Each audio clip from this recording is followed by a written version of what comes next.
आज के ज़माने में दहेज एक फैशन बन गया है। हर आदमी दहेज के पीछे भाग रहा है। लोग अपने बच्चे को डॉक्टर या इंजीनियर बनाते हैं ताकि अच्छा दहेज मिल सके।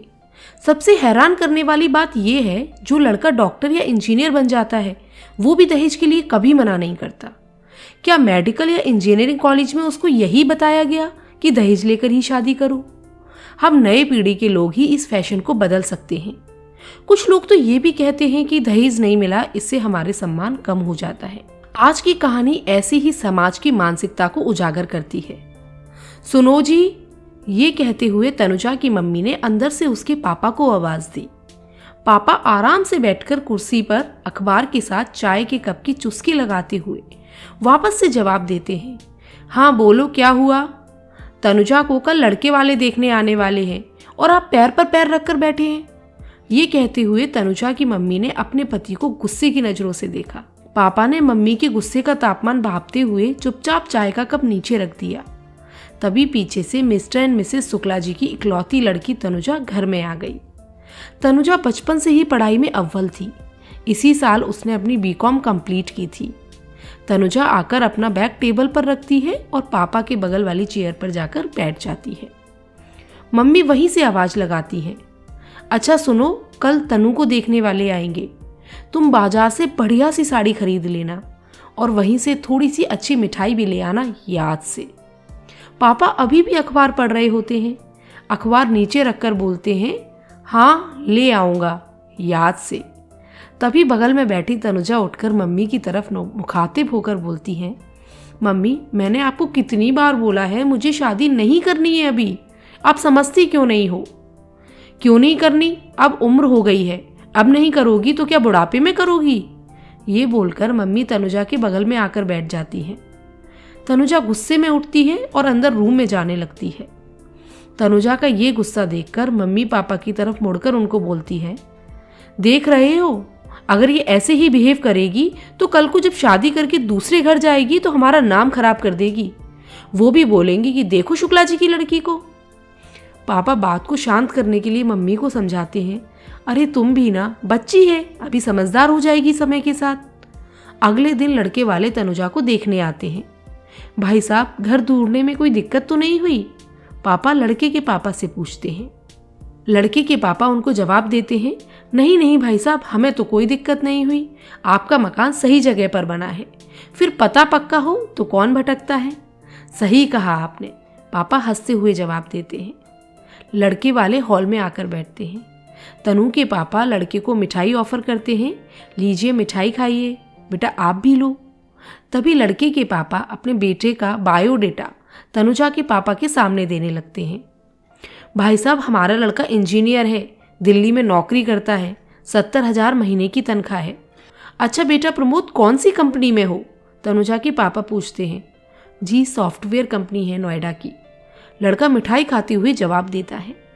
इसकी बात तनुजा के पापा को भी मानो अपनी बेटी का बायोडेटा बताना जरूरी लगा। वो जवाब देते हैं, हमारी बेटी तनु ने भी बीकॉम की है, अभी किसी बड़ी कंपनी में जॉब के लिए अप्लाई करने का सोच रही है। तभी लड़के की माँ जवाब देती है, अरे भाई साहब, हमारा लड़का अच्छा कमा रहा है, बहू को काम करने की क्या जरूरत है? हमें तो ऐसी बहू चाहिए जो घर परिवार संभाल ले, बड़ों की इज्जत करे और घर का काम जानती हो। वैसे तनुजा है कहाँ? तभी पीछे से मम्मी जवाब देती हैं, जी अंदर है, अभी बुलाती हूँ। तभी लड़के की माँ अपनी आगे की बात जारी रखती है, अभी सुनील के चाचा की लड़की की शादी हुई थी तो इसके चाचा ने भी बिटिया को खूब सोने में लाद कर भेजा था, दान दहेज खूब दिया। अब लड़की को तो चीजें देनी ही चाहिए, लड़की खुद भी तो पराया धनी होती है। इस पर लड़के के पिता तनुजा के पापा के कंधे पर हाथ रखकर बोलते हैं, देखो भाई साहब, दहेज तो आशीर्वाद होता है जो बिटिया अपने साथ लाती है, सभी माँ बाप करते हैं, आप कितना करोगे? इस पर तनुजा के पापा बोलते हैं, देखिए जितना हमसे हो सकेगा उतना तो कर ही देंगे। तभी तनुजा आ जाती है। लड़के की माँ तनुजा की तरफ देखकर बोलती है, हम तो साफ कहते हैं लेन देन की बात पहले ही हो जानी चाहिए, क्योंकि बाद में झिकझिक सही नहीं लगती। तनुजा के पापा दोबारा वही बात दोहराते हैं, बहन जी हमसे जितना हो पड़ेगा हम करेंगे। जिस पर लड़के के पापा अपने बेटे के सिर पर हाथ रखकर बोलते हैं, भाई साहब झूठ नहीं बोलेंगे, लेकिन हमारे लड़के के लिए एक से एक अच्छे रिश्ते आ रहे हैं। एक तो 5 लाख रुपए और गाड़ी दे रहे थे, लेकिन उन पंडित ने आपकी बिटिया के बारे में बताया और पंडित जी हमारे पुराने मित्र हैं, इसलिए यहाँ आ गए हम। जिस पर लड़के की माँ बोलती हैं, और लड़की बिना दहेज थोड़ी आएगी अपने ससुराल। एकदम से तनुजा के पापा गुस्से में खड़े होकर जवाब देते हैं, फिर आप यहाँ से चले जाइए, क्योंकि आज अगर आप मेरी बेटी की शादी से पहले दहेज कर रहे हैं, शादी के बाद इसी दहेज के लिए मेरी बेटी के साथ न जाने क्या क्या कर देंगे। आपने अपना बेटा सेल पर रखा है, उसको कहीं और जाकर बेच लिए। हम अपनी बेटी को नहीं बेचेंगे।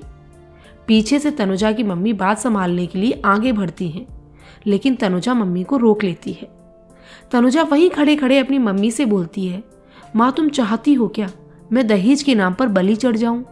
इतना पढ़ा लिखा कर क्या इस दिन के लिए आपने मुझे बड़ा किया कि दहेज दूं और फिर दबकर पूरा जीवन इनकी गुलामी करूं? मुझे नहीं करनी ये शादी। ये सुनकर लड़के वाले चुपचाप उठते हैं और बाहर की तरफ चल देते हैं। तनुजा के पापा तनुजा को गले लगाते हैं और बोलते हैं, दहेज के नाम पर मैं कभी भी अपनी बेटी की बलि नहीं दूंगा। मेरी बेटी मेरा सम्मान है, ना कि मेरा बोझ। तो दोस्तों, हमारे समाज में एक बहुत ही बड़ी कुरीति है जिसको कि दहेज बोला जाता है। तो अगर आप दहेज नहीं लेंगे और दहेज नहीं देंगे, इससे आप अपने बच्चों का सम्मान बढ़ा सकते हैं और दहेज के नाम पर चलने वाली जो कुरीति है उसको भी दबा सकते हैं। मैं उम्मीद करती हूँ कि आज का सुविचार आपको पसंद आया होगा। तो आप हमारी इस वीडियो को लाइक करें, ज़्यादा से ज़्यादा अपने दोस्तों के साथ शेयर करें, और हाँ, हमारे चैनल सुविचार कहानियाँ को सब्सक्राइब जरूर कर लें। मिलते हैं आपसे एक और नई वीडियो में एक नया सुविचार लेकर।